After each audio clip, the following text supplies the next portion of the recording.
Hello, everyone. Welcome to New York Rangers hockey. Sam Rosen along with Joe Micheletti, and it's hard to believe this is the final game. Just 4 months ago, it all started. Yeah.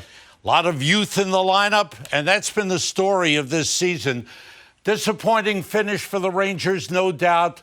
Upheaval in the final week of the season, but a lot to look forward to because there's a lot of promise with this team. You know, Sam, I go back to the start of the season when you start getting and hearing different predictions around the National Hockey League. You know, who's going to finish where, who's going to make the playoffs, who isn't. You know, what's the toughest division? I think most people felt that the Eastern Division was the most difficult of everyone, and no one picked the Rangers to even compete. I mean, there were 5 other teams that they thought would be battling for those top 4 spots. The Rangers were not one of those 5, and yet just 2 weeks ago, they still had a shot at making the playoffs. So I look at this season as a lot of positives that happened. Certainly disappointment when they ended up with some injuries and towards the end and not being able to make it. I mean, every team, if you don't win your final game of the season, everybody's disappointed. That's right.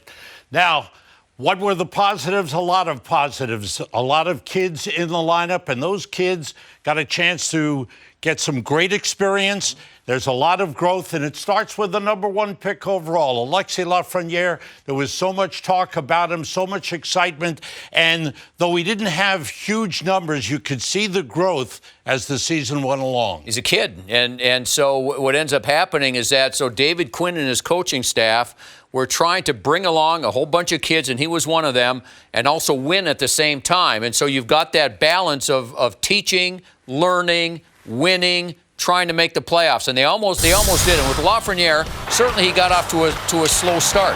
And but if you look back over the last four to 6 weeks, and the way he has developed, the way he's played, the confidence he has now, shooting the puck, handling the puck, never afraid to go to difficult areas to score goals.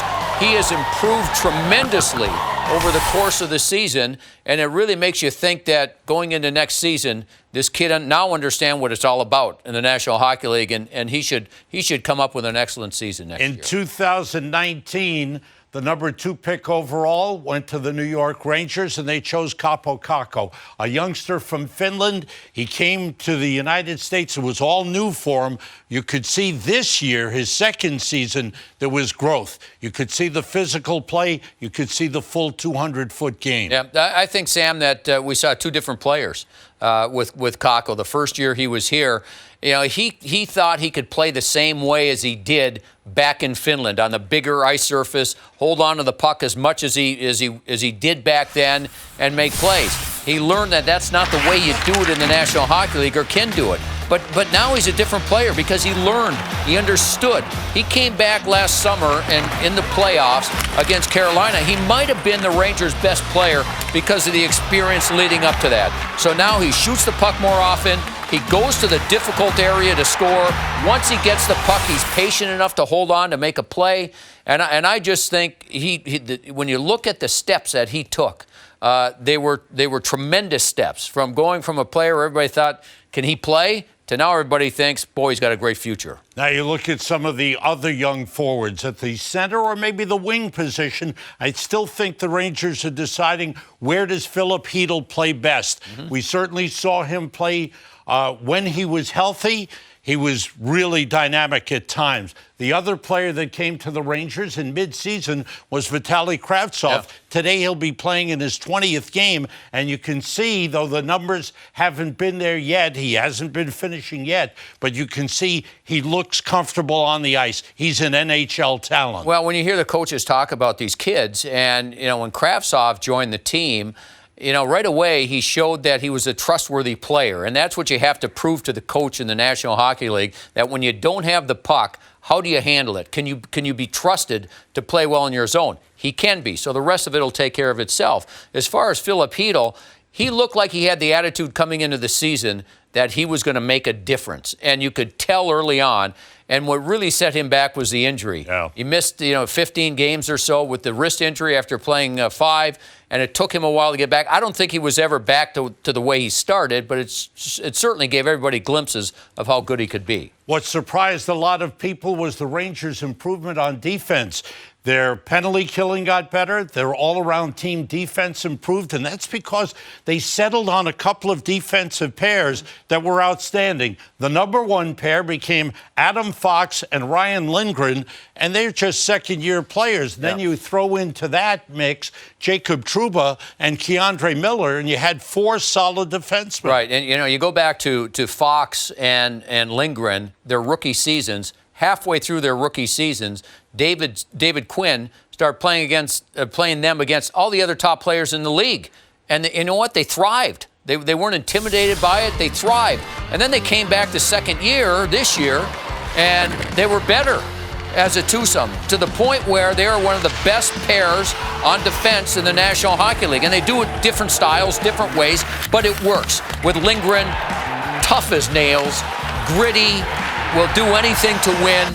His offense is coming, and with Adam Fox, Steve and John talked about it at length in the pregame show about his ascension to being considered for the Norris Trophy as the league's best defenseman.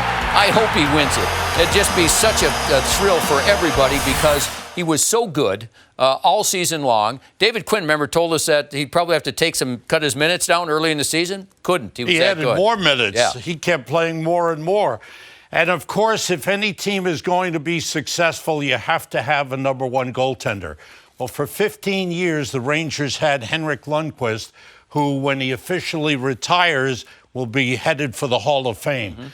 To fill those shoes is a really tough task, and the Rangers gave that task to Igor Shesterkin, and if he proved anything, he proved he's an NHL caliber goalie. Yeah, we were spoiled for 15 seasons with Henrik, that's for sure, because it became automatic that he would have a strong game. And so with Shesterkin, the way he played last season, you thought, well, he's just going to continue that. But no, there's the pressure of becoming number one, and he struggled early on with that. But, as Steve Valiquette has talked so often about Shesterkin and everything he does, he fought through that. He got to a point where he got as comfortable as he was last season. He understood that he's the man. He's the number one goaltender, and he gave the Rangers a chance. After he found his game, he gave the Rangers a chance just about every time he played. So what's our Taco Bell take for the season, Well, Joe? we talk about all these young kids, Sam, and it's still it's a head scratcher with Mika Zibanejad. And, the one thing you have going into a season, no one ever thought that you'd have to worry about Mika Zibanejad unless he got hurt, because 2 seasons ago he was about a point per game player. Last season, well over a point per game player. And he had 7 points in his first 25 games. And it wasn't minutes. He played. He played the fewest number of minutes he had in his first 25 games, over 19 minutes. And so David Quinn kept playing him, trying to get him out of this. And it just makes you think, if he would have been half as good as last year, would this team be in the playoffs? Maybe.